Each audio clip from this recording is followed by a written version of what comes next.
bottom of page 16 basically describes how to mount the final pieces that you need to install here on your frames. So what we're going to do now is we're going to mount the top right here, the top of the transmission onto the frame. So for that, we still need to look at some of these bags. I'm going to look at bags 6.1 and 6.2. 6.1 and 6.2. 6.1 has the tail servo parts to mount the tail servo. I'm not going to use that now. And 6.2 has the remaining screws, bolts that I'm going to need to mount the transmission onto the carbon part of the helicopter. So to mount the transmission, all you have to do is just, you're going to have to mount, basically, you're looking at 3 screws, 3 bolts on each side, 1, 2, and 3, and on the other side, and then the last one is for your canopy standoff. So what you do is you take the canopy standoffs that you should have from one of the first trays you open, you remove the actual screw-on part of the canopy standoff or the canopy locking, and you're going to insert the bolt right inside here, just like so, and that is going to hold, this is going to hold this piece to the frame. So I'm going to go ahead and build this while I speed up the video here. And one important thing to keep in mind, all these bolts, there's basically 3, again, there's 3 on each side. There's 1, 2, 3, 1, 2, 3, and then the 2 bolts that go through your canopy standoffs, they're all the same size. They're all 2.5 by 8s. So, here we go.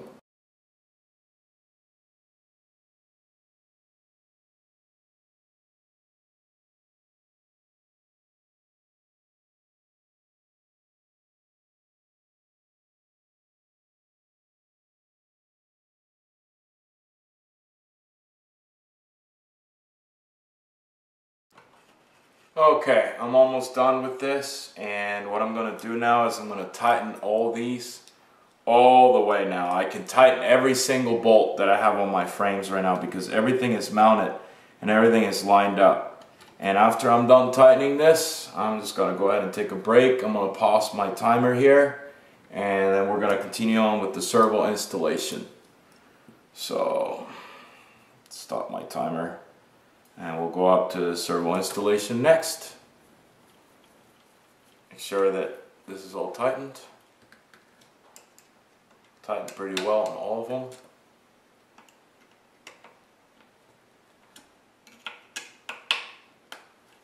Same for the other side. Okay, we are now on the servo installation part of the build. And if you look at your manual, chapter 8, where it talks about the installation of the main servos, page 17, there are 2 different servo mounting plates here. We're going to look at the bags that it asks to have, bag 6.3, 6.4, 6.5. 6.3, 6.4, and 6.5. 6.3, 6.4, and 6.5. You have 2 different types of servo mounts, I guess you could call them, carbon fiber servo mounts. You need to decide which one you need to use for the type of servo that you have. There are many different servos that work with the Goblin 500. Unfortunately, there isn't a standard set for mini servos. In other words, mini servos come in different sizes. They're not all exactly the same.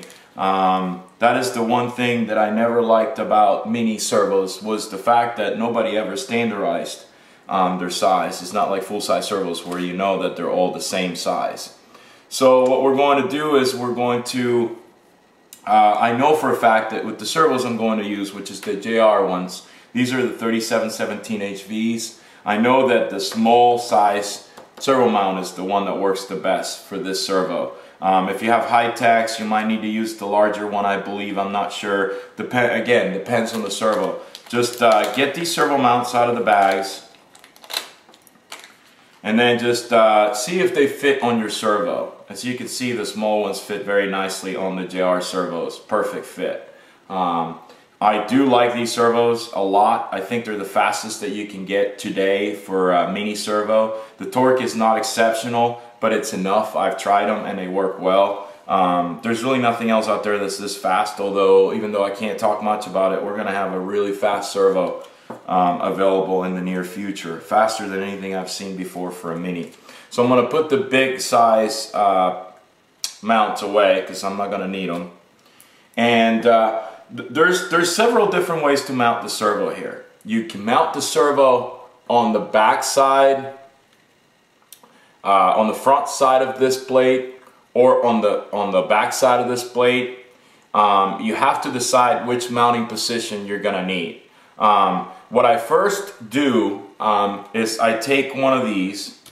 Let's open the rest of the bags. I'm going to skip ahead to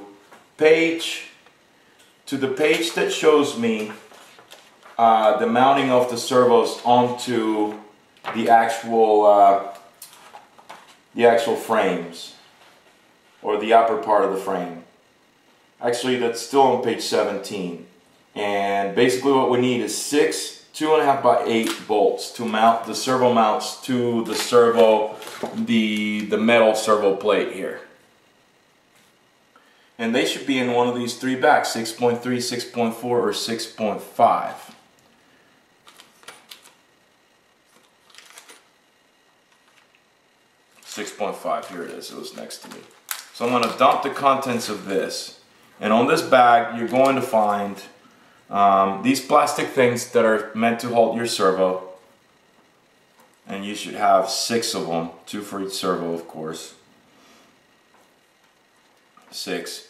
And then you're going to have some bigger bolts, some your bowls right here, servo bowls, 3 servo spacers, and then you're going to have the servo mounting bolts. And the servo mounting bolts are slightly longer than the servos, the bolts that used to mount the servo to the servo mount to the actual metal part. The tiny little bolts right here, you should only have 6 of them. 3 really short ones and 3 slightly longer ones. I'm going to explain what that's for here in a minute.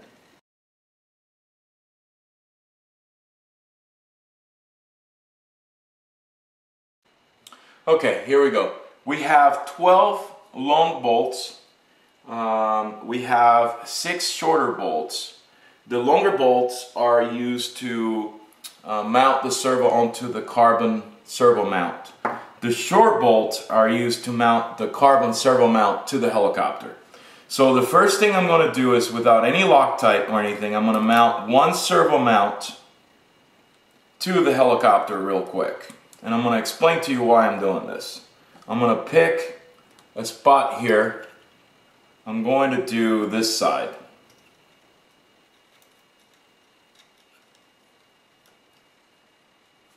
It just makes it easier when you do it this way.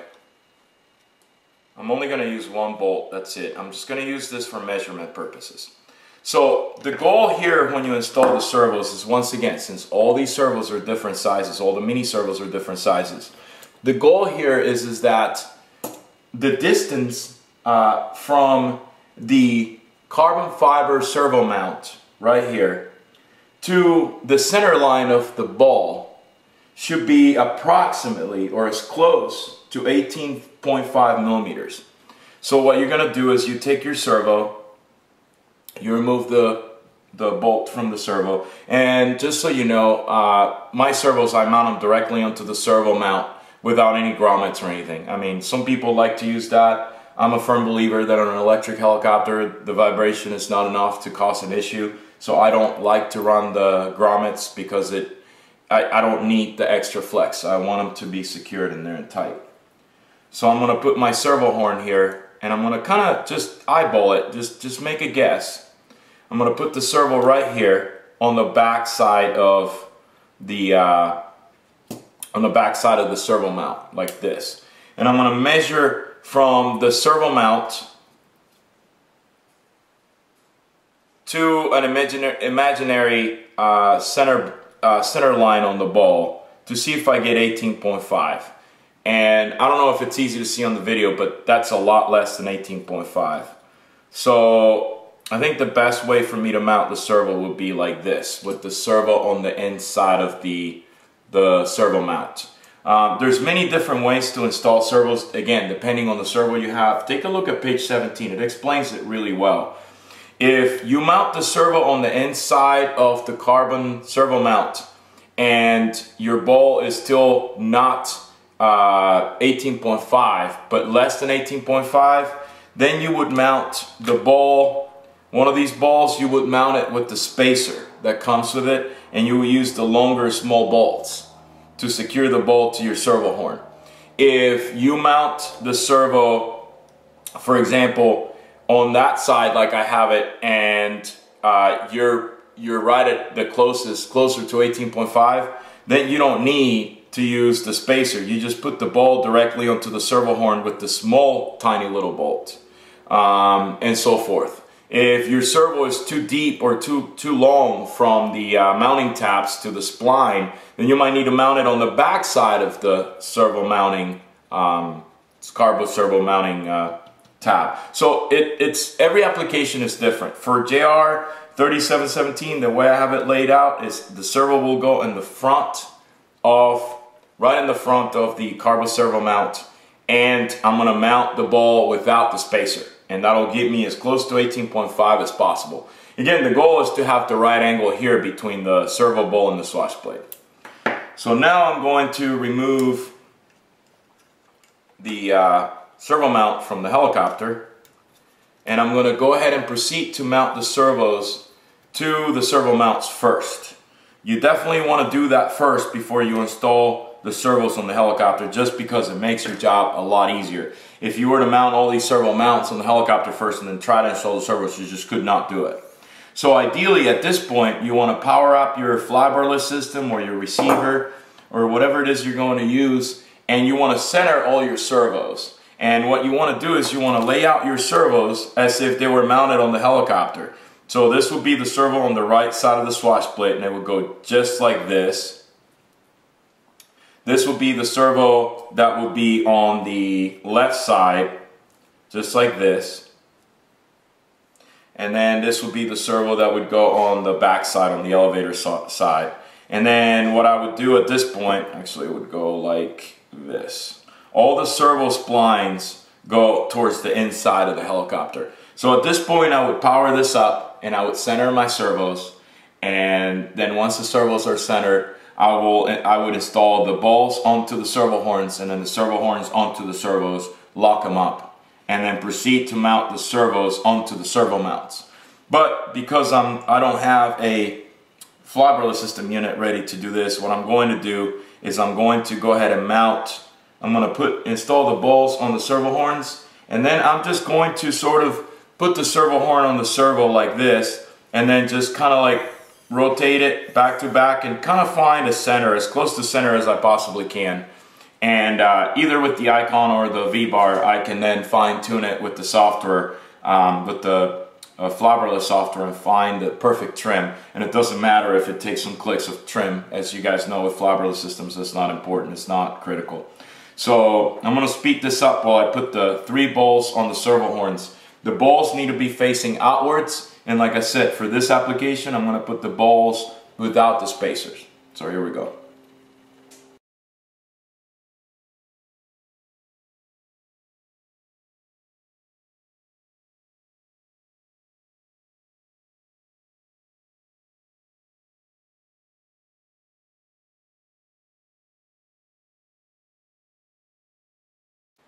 Okay, now I got my servo horns on the servos. Some people ask me what servo horns I run. These are made by Mikado. These are designed for the logos. I like them a lot because they're plastic, so they break in a hard crash, but they're strong enough to not break in flight. Obviously you can use a metal horn. Another thing that's important is to keep in mind, and I didn't mention that, the distance between the center line of the ball and the spline. On this particular servo right here, my distance is approximately, I would say, about 18 millimeters or so. And that's kind of like what you need to look for. You know, the manual, I haven't even checked to see exactly what the manual says. I believe it says between 16 and 18 millimeters. So it depends on your fiberless system. Try to find a spot on your horn that's about between 16 and 18. If it's longer than 18, you're going to lose a lot of resolution and the helicopter will not fly well. If it's less than 16, then the helicopter might not have enough throw or authority to do hard 3D and will feel a little bit on the soft side. So go ahead, and what I'm going to do next is I'm going to mount the servos onto the servo mounts. And one thing to keep in mind is, like I said before, the spline of the servo goes towards the main shaft, and the angle side on the chamfer outside the carbon mount goes to the outside. So I'm going to go ahead and do that, and the way I do it is, again, the servo on this application will go on the main shaft side of the carbon fiber servo mount, and then these pieces right here go on the horn side of the servo, or the spline side of the servo, and then I'm going to tighten them with the bolts, which will go on the back side of this plate. So I'm going to do this for all three servos, and then we'll mount the servos onto the helicopter.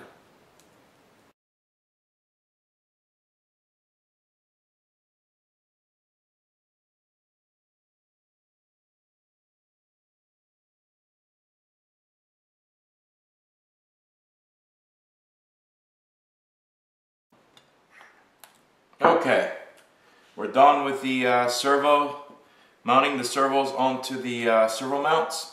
Now I'm going to mount the whole assembly servo mount onto the helicopter itself. So I'm going to take the 6 little screws right here. They're, again, 2.5 by 8s. Use a 2mm wrench and make sure we have enough Loctite going here. And I'm going to start with this servo right here. So 1 bolt on each side, and I'm going to go ahead and do it for all 3 servos right here.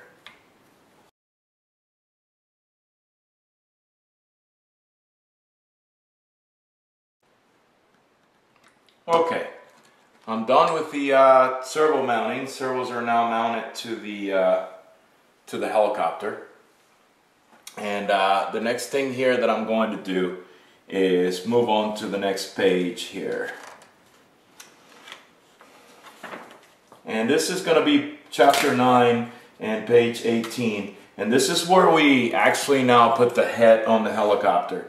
So we're going to assemble the swash plate. So I'm going to move this out of the way. Swash plate is here. It was from left over from one of the trays we had. And then in back 6.6 we have the bowl links. We should have 6 bowl links. And then we have 3 small rods, very tiny little rods. Those are going to be used to build up the linkage for the swash plate to the servo. And then we should have 4 bowls for the inner swash and 2 standard bowls for the outer swash, plus the big bowl for the back that goes into the anti-rotation guide. So I'm going to put all these balls on the swash plate as per the manual, page 18.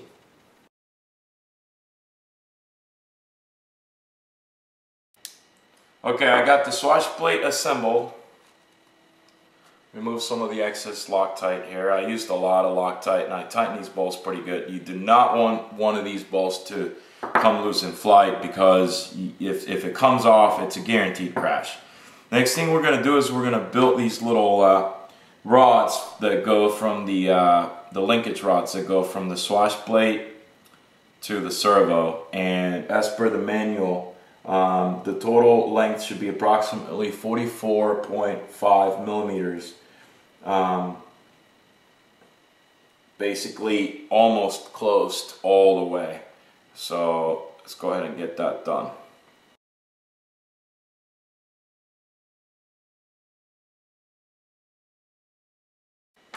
Okay, I got these done. That was quite a workout for my hands. And then we're going to bring our helicopter back, and we're going to go ahead and proceed to mount the swash plate.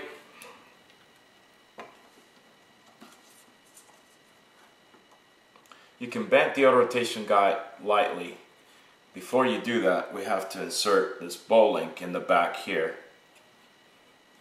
And remember, the SAB letters on the bow link should be facing away from the ball, or away from the swash plate. Same with on the servo side, SAB should be facing away from the servo. When I built these, I measured them, making sure that I already had the right twist on them so that they would fit. It's a very tight fit, which is really, really nice. And one last one here.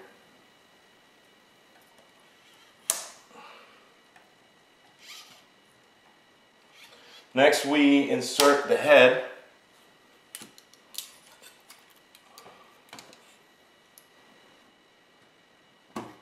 There we go. Bag 6-7, you're going to have your Jesus bolt and the two bolts that are used to tighten the, to clamp the head block itself. So I'm going to look for the hole on the main shaft. Make sure you insert this on the right side. One side, it's just a plain hole, and the other side has a an area to capture the nut, the nylon nut. And last, we're going to put the clamping bolts, one right here and one on this side. Before I do that, I'm going to leave these loose so I have room to do that. And again, they were on bag 6-7.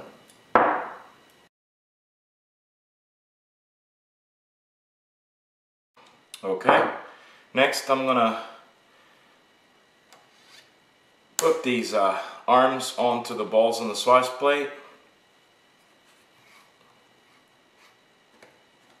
and then finally the main bowl links onto the swash plate. As you can hear, is a tight fit. That's a good thing. Done. We have our head practically installed on the helicopter.